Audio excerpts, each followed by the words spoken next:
बस्नुस् बस्नुस् मान्ने अर्थमन्त्री बोल्दै हुनुहुन्छ।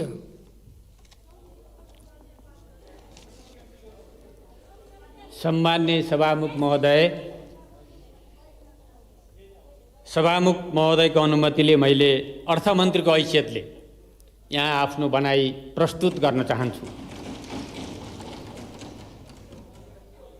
संसद विघटन भयो, एक पटक होइन दुई पटक। लोकतन्त्रको बहाली भयो र संसद सुचारू गर्ने प्रक्रिया अगाडि बढ्यो र यो क्रममा पनि धेरै उतार चढावहरू हामीले भोग्यौं। राष्ट्रका बारेमा गम्भीर प्रकृतिका एजेन्डाहरू यहाँ बहस भए, एसएसपी लगायतका एजेन्डाहरूमा बहस भए, छलफल भए। ती एजेन्डा आज पनि जिउँदै छन् र म अहिले सम्मान्य सभामुखले संसदीय छानबिन समिति सरकारको पहल, सम्मान्य सभामुखको अगुवाईमा जो संसदीय समिति बनेको त्यसलाई म स्वागत गर्न चाहन्छु, त्यसप्रति म धन्यवाद दिन चाहन्छु। तर म एउटा कुरा यहाँ भन्न चाहन्छु। म हिजो एउटा वाम गठबन्धन र एकताको एउटा साँचीको रूपमा त्यसको सदस्य थिएँ। संयोग परिस्थिति भनौँ, आज म 5 दलीय गठबन्धन सरकारको अर्थमन्त्री छु र यो अर्थमन्त्रीको हैसियतले मैले यहाँ विषय राखिरहँदा धेरै विषयहरू छन्। मैले मप्रति उठेका विषयहरूको जवाब कसरी दिन्छु त्यो मेरो दायित्व हो। धेरै विषयहरू छन्, धेरै विषयहरू अहिले विगतका विषयहरू म कोट्याउन चाहन्न। मैले संसदमा आएर बोल्न नपाउने नैतिकता के कारणले गुमाएँ? न मैले सङ्कट परेका जनताको कोरोनाको क्रममा बदमासी गरेँ, न मैले करको दर हेरफेर गर्नु पूर्व कुनै व्यापारीलाई सामान भित्राउने अनुमति दिएँ, सूचना दिएँ,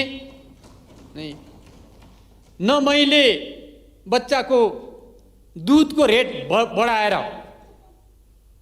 चकलेटहरूको रेट घटाएँ। के कारणले म अनैतिक भएँ? आज यो प्रश्न यहाँ उठिरहेको छ। फेरि पनि जे देखियो अहिले एउटा पूर्वाग्रहको पराकाष्ठा। सहमतिमा छानबिन समिति बन्यो। यो छानबिन समिति बारेमा भर्खरै मान्य सदस्यले भन्नुभएको भनाई, उहाँले आफ्नो आदेश जारी गर्नुभयो, आफ्नो फरमान जारी गर्नुभयो र उहाँले एउटा सैनिक नेतृत्वले जस्तै दोषी करार गर्नुभयो कि यही हो लोकतन्त्र, यही हो लोकतन्त्र। यो पूर्वाग्रहको, राजनैतिक पूर्वाग्रहको पराकाष्ठा हो। म यो संसदको रोस्टमबाट आम नागरिक समाज, बुद्धिजीवी, आम युवा र आम नागरिकलाई म विनम्रतापूर्वक अनुरोध गर्न चाहन्छु। विषयहरू कसरी आए, कसरी प्रस्तुत भएर त्यसले यहाँहरूमा भ्रम सिर्जना गर्ने प्रयत्न गरियो। यहाँहरूले उठाएका विषयहरूलाई म सम्मान गर्छु, उहाँहरूले मागेको राजीनामालाई म सम्मान गर्छु। तर सँगसँगै अनुरोध गर्न चाहन्छु, म हार्दिकतापूर्वक विनम्रतापूर्वक अनुरोध गर्न चाहन्छु, सच्चाइको गहिराइमा पुग्नै पर्दछ, तथ्यको गहिराइमा पुग्नै पर्दछ। यो राजनीतिक प्रतिशोधको भित्रबाट उठेका मुद्दाहरूमा सच्चाइमा पुगिएन भने कतै फेरि अन्याय हुन्छ कि कसैलाई भन्ने बारे पनि सोच्नको लागि म हार्दिक अनुरोध गर्दछु। म धेरै घटनाहरू छन्, मैले त्यो घटनातिर जान चाहन्न। कुनै बेला उपयुक्त समयमा तमाम घटनाहरूको तथ्यहरूको विगतका तथ्यहरूको कुरा प्रस्तुत गरौँला। आज म मेरो विषयमा भन्न चाहन्छु, छानबिन जो समिति बनेको छ त्यसले छानबिन गरोस्। मैले बजेट निर्माण गर्दा कुनै पनि त्रुटि गरेको छैन। स्थापित मान्यता विधि र पद्धतिका आधारमा तोकिएका आधिकारिक व्यक्तिहरू मार्फत बजेट निर्माण भएको छ। यो सच्चाइलाई कसैले पनि अर्को झुटा साबित गर्न सक्दैन। करको दर रेट हेरफेर गर्ने सन्दर्भमा मैले सचिव 2वटा सचिवहरू हुन्छ अर्थ मन्त्रालय 2वटा सचिव र 2वटा डिजीहरूलाई नीतिगत निर्देशन गरेको छु। के गर्ने, यो देशको अहिलेको अर्थतन्त्रलाई हेरेर, उत्पादन वृद्धि गर्नुपर्ने आवश्यकतालाई हेरेर, आज हाम्रो विदेशी मुद्राको सञ्चितलाई कायम गर्नुपर्ने आवश्यकता हेरेर डलरको सञ्चित कसरी गर्न सकिन्छ, कसरी हामी उत्पादन वृद्धि गर्न सकिन्छ, औद्योगिक क्षेत्रलाई कसरी प्रोत्साहन गर्न सकिन्छ भनेर कच्चा पदार्थहरूमा त्यसलाई करहरू नबढाउने र जनताले उपभोग नगरे पनि हुने नेपालमै उत्पादन हुने वस्तुहरूमा करहरूको दर बढाउने र महँगो डलर मूल्य पर्ने साधनहरूलाई कर केही बढाएर आम जनताको लागि कम डलर खर्च गरेर आउने साधनहरूमा यथावत राख्ने नीति लिएको कुरा म स्पष्ट गर्न चाहन्छु। यो नीतिले औद्योगिक क्षेत्रको विकास, निर्यात प्रवर्धन हुने कुरा लक्ष्य तोकेर स्पष्ट गरिएको छ। त्यो लक्ष्य अनुसार देशको अर्थतन्त्रलाई सबलीकरण गर्न महत्त्वपूर्ण योगदान गर्ने मलाई पूर्ण विश्वास छ। सरकारले ल्याएको नीति कार्यक्रमको मार्गनिर्देशनमा रहेर मैले यो बजेट र यो नीतिहरू निर्माण गरेको कुरा म यहाँ पुनः फेरि स्पष्ट गर्न चाहन्छु। मैले चिन्ने मेरा सचिवहरूलाई हो, मैले चिन्ने मेरा डिजीहरूलाई हो, मेरा आधिकारिक व्यक्तिहरू उहाँहरू हो र उहाँहरूलाई मैले स्पष्ट निर्देशन गरेको छु। मेरो निर्देशनपछि उहाँहरूले रातभर काम गर्नुभएको छ। उहाँहरूले काम गर्नुभएको छ। म 11:30 करिब 11:30 बजे सिंहदरबारबाट पुल्चोक क्वार्टरमा गएर सुतेको छु र बिहान 6 बजे म मन्त्रालयमा पुगेको छु। मन्त्रालयमा म पुगिरहँदा सचिव सोफामा पल्टिरहेको, डिजीहरू त्यहाँ काम गरेर टुङ्ग्याउने एउटा अवस्थामा रहेको र उहाँहरूका सहयोगीहरू त्यहाँ काम गरिरहेको अवस्था मैले देखेको थिएँ। र यो कुराहरूलाई जसरी यहाँ अहिले कथा बनाइएको छ र जसरी यहाँ प्रस्तुत गर्न खोजिएको छ, आम जनतालाई भ्रमित गर्न खोजिएको छ। हिजो अस्ति एउटा अर्को समाचार आयो, सभामुख महोदय कुन सीसीटीभीको क्षमता कति हुन्छ म कसरी थाहा पाउँछु? कति वर्ष पहिला राखेको सीसीटीभी बारे मलाई कसरी जानकारी हुन्छ? सायद अब यो शिक्षाबाट सबै मन्त्रीले त ख्याल गर्ने होला। कुन मन्त्रीले गएर सीसीटीभीको क्षमता सबभन्दा पहिला जानकारी लिन्छ होला? कसरी थाहा हुन्छ? यहाँ अहिले भएको सीसीटीभी बारे हामी मान्नेहरूलाई के जानकारी होला? त्यो प्राविधिक व्यक्तिले जान्ने कुरा होला।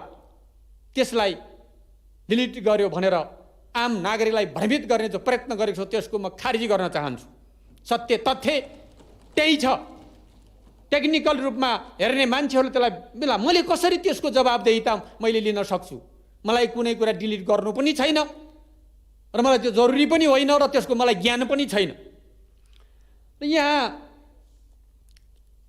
विभिन्न विषयहरू उठेका छन्। मैले यसकारण मतलब अहिले के अरे नैतिक गुमाउनु पर्यो कि विगतमा अरबौंको तस्करीका लागि खोलिएका डलर, लाखौं डलर खर्च गरेर तस्करी मौलाउने गरी खोलिएका सुपारीहरू अब तस्करी हुने बन्द भएका छन्। अब तस्करी हुनै सक्दैन नेपालमा। है, केराउ र मरिचहरूको तस्करी थियो, त्यो बन्द भएको छ। त्यो बन्द हुने गरी करको दर बढाएको छु। के नेपालमा तस्करी बढाउनु अनैतिकता हो? तस्करी घटाउनु अनैतिकता हो? तस्करी हुने मालहरूलाई अन्त्य गर्नु इतिहास साँची छ। छलफल हुने, चर्चा हुने, पत्रिकामा आउने गरेका छन्। विगतमा कसरी तस्करी भएका थिए सुपारीहरूको मैले बन्द गरेको छु। ती कुराहरू कसरी गलत हुन सक्छन्? अब बिजुली गाडीमा बढाइयो भन्ने एउटा कुरा छ। डलरको सञ्चित गर्नका लागि महँगो मूल्य पर्ने बिजुली गाडीमा थोरै प्रतिशत पेट्रोलियम गाडी भन्दा 1/3 कम छ। त्यो उसको 4 गुणा बढी छ भने त्यसको अर्को 1/3 छ। त्यो आधारमा त्यसको रेट 100 वाट भन्दा माथिको किलोवाट भन्दा माथिको रेट बढाइएको कुरा साँचो हो। त्यसको पछाडिको कुरा छ हाम्रो डलर सञ्चितलाई कसरी कायम राख्ने, महँगो सामानहरू सकभर कम आउन् देशमा भनेर गरिएको कुरा पनि म स्पष्ट गर्न चाहन्छु। सेनिटरी प्याडको कुरा उठिरहेको छ। सेनिटरी प्याडको कुरा महिलाहरूले रातो कर माफ गर भनेर युवा महिलाहरूले गरेको आन्दोलन, विगतकै सरकारले बढाएको त्यो करमा महिलाहरूले गरेको आन्दोलन मैले हेरेको छु। त्यो माइती घरमा धेरै आन्दोलन भयो। त्यति बेलाको सरकारले तिनलाई दमन पनि गरेको थियो। त्यो महिलाहरूको संवेदनशील विषय र मागलाई सम्बोधन गरिएको हो। तर त्यसो गर्दा देशभित्रका उद्योगहरूको संरक्षण गर्ने नीति सँगसँगै ल्याएको कुरा मैले पनि यहाँ धेरैचोटि बताइसकेको कुरा पनि स्पष्ट गर्न चाहन्छु। र यहाँ अन्य विषयहरू भ्यालु एड गर्ने किसिमले वायर रडको बारेमा विषय उठेको थियो। भ्यालु एड गर्ने कच्चा पदार्थहरूमा छुट गर्दै आएको, नेपालमा उत्पादन नहुने अवस्थामा त्यसलाई ल्याउन सक्ने गरी सम्बन्धित सरकारवालासँग छलफल भइसकेको कुरा पनि म स्पष्ट गर्न चाहन्छु। यसकारण बजेट र नीतिले करका दरहरू हेरफेर गर्दा कहाँ सूचना चुइयो, कुन व्यापारीले फाइदा लियो छानबिन गरोस्, पत्ता लगाओस् र कुन विशेष घरानालाई इङ्गित गरियो। विगतका घटनाहरू पनि स्मरण गर्न चाहन्छु म। कहाँ कसलाई गरियो? मात्रै देशको उत्पादनलाई गरियो, देशको औद्योगिकरणलाई गरियो। र आज अहिलेको बजेट र नीति कार्यक्रमबाट आम किसानहरूलाई उत्साहित गर्ने, उत्पादन वृद्धिका लागि उत्पादन गर्ने, कृषि क्षेत्रलाई प्राथमिकता दिने, औद्योगिक क्षेत्रलाई प्राथमिकता दिने कुरा गरिएको छ। दलित, गरिब, महिला, उत्पीडित वर्ग सबैलाई एउटा राज्यबाट विशेष खालको अभियान चलाएर उनका समस्याहरूको निराकरण गर्ने, गरिबीको अन्त्य गर्ने, दलितहरूलाई आर्थिक रूपले समेत समृद्ध गर्ने, सामाजिक रूपले मात्र होइन गर्ने गरी बजेट प्रस्तुत गरिएको छ। त्यो के अनैतिकता हो? त्यो के राष्ट्रघात हो? त्यो के कुनै राष्ट्रिय अपराध हो भने त्यसको जिम्मा लिन म तयार छु। यसरी आयात प्रतिस्थापन गर्ने, रोजगारी वृद्धि गर्ने र त्यसमार्फत कृषि र औद्योगिक उत्पादनलाई अगाडि बढाएर गरिबी निवारण गर्ने कुरा अगाडि सारिएको छ। यी कुराहरू आफैमा अहिलेको देशको अर्थतन्त्रलाई सबलीकरण गर्नका लागि आवश्यक कुराहरू हुन्। म दावाका साथ भन्न सक्छु यो बजेटको कार्यान्वयनले आयातलाई प्रतिस्थापन गर्न महत्त्वपूर्ण भूमिका निर्वाह गर्नेछ। निर्यात वृद्धिको नयाँ बाटो खोल्नेछ र यसले हाम्रो देशलाई आत्मनिर्भरतिर लैजाने कुरा पक्का पक्की छ।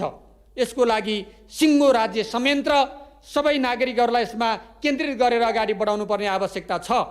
त्यसकारणले औद्योगिक क्षेत्रमा काम गर्ने, निकासी गर्नेहरूलाई विद्युतमा छुट दिने, 8% इन्सेन्टिभ दिने कुराहरूबाट आज औद्योगिक क्षेत्र उत्साहित भएको छ।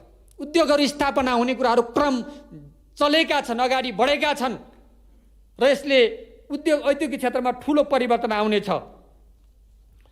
र बजेटले आम नागरिक, कर्मचारी, गरिब, दलित, महिला सबैलाई उत्साहित गरेको छ। कर्मचारी, प्रहरी सबैलाई उत्साहित गरेको छ। के सबैलाई उत्साहित गर्ने खालको बजेट ल्याउन पाइँदैन? के सबैलाई सम्बोधन गर्ने खालको बजेट ल्याउन पाइँदैन? पाइन्छ भने यो सरकारले त्यही गरेको हो। सरकारको नीति कार्यक्रम र अहिले बजेटले गरेको कुरा त्यही छ। त्यसकारणले त्यो कुरा म स्पष्ट गर्न चाहन्छु। म धेरै लामो कुरा राख्न चाहन्न। म एउटा राजनैतिक व्यक्ति हुँ।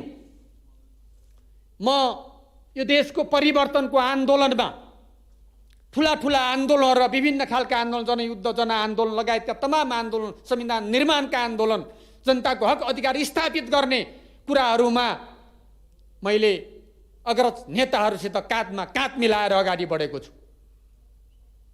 आफ्नो प्रतिबद्धताबाट, आफ्नो कन्भिक्सनबाट कहिले पनि म डगेको छैन र झुकेको पनि छैन। बजेट निर्माणको सन्दर्भमा मैले आफ्नो मूल्य, मान्यता, मेरो नैतिकता, मेरो राष्ट्रप्रतिको, जनताप्रतिको इमान्दारितालाई मैले कतै पनि कतै पनि डगमगिन दिएको छैन र दिँदैन, भोलि पनि दिँदैन।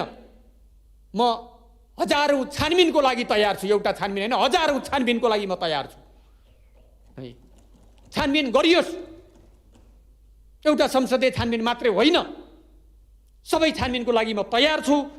त्यस कारणले एउटा राजनीतिक व्यक्ति भएको नाताले हिजो यस्ता प्रचलनहरू, यस्ता विषयहरू नउठेका होइनन्। छानबिन समिति नबनेको होइन, छानबिन समिति बनेका विभिन्न अनुभवहरू छन्, विभिन्न पक्षहरू छन्। आज आम नागरिकले विषय उठाएको कारण, नागरिक समाजले विषय उठाएको कारण, आम नागरिकलाई एउटा भ्रम सिर्जना भएको कारण मैले आफू सही गरेको, गल्ती नगरेको, राष्ट्रको पक्षमा, देशको पक्षमा काम गरेको हुँदाहुँदै पनि यो भ्रम सिर्जना भएर जुन समस्या मैले देखिरहेको छु त्यसलाई सत्य तथ्यले नै स्पष्ट गर्नेछ भन्ने कुरा म यहाँ राख्न चाहन्छु। देशको राष्ट्रियताको, राष्ट्रको, जनताको पक्षमा उभिएर निरन्तर सङ्घर्षबाट अगाडि बढिरहेको एउटा व्यक्तिमाथि अनावश्यक झुट्टा लान्छनाहरू, आरोपहरू जो लगाइएको छ त्यसको म आफ्नो तर्फबाट त्यसलाई अस्वीकार गर्दछु, खारेज गर्दछु। छानबिन समितिले गर्ने काममा मेरो पूर्ण सहयोग हुनेछ, मेरो पूर्ण सहयोग हुनेछ। छानबिन समितिलाई म सहयोग गर्नेछु र यस्ता छानबिन समितिहरूभन्दा विगतमा मन्त्री कायम भएरै छानबिन भएका पनि तथ्यहरू छन् सम्माननीय सभामुख महोदय, तर म त्यो चाहँदैन। म छानबिन समिति बनाउने कुरा आज मात्रै आएर भयो। यो छानबिन समिति बनाउने कुरा मेरो कुरा थिएन, मैले व्यक्तिगत रूपमा गर्न सक्ने कुरा थिएन।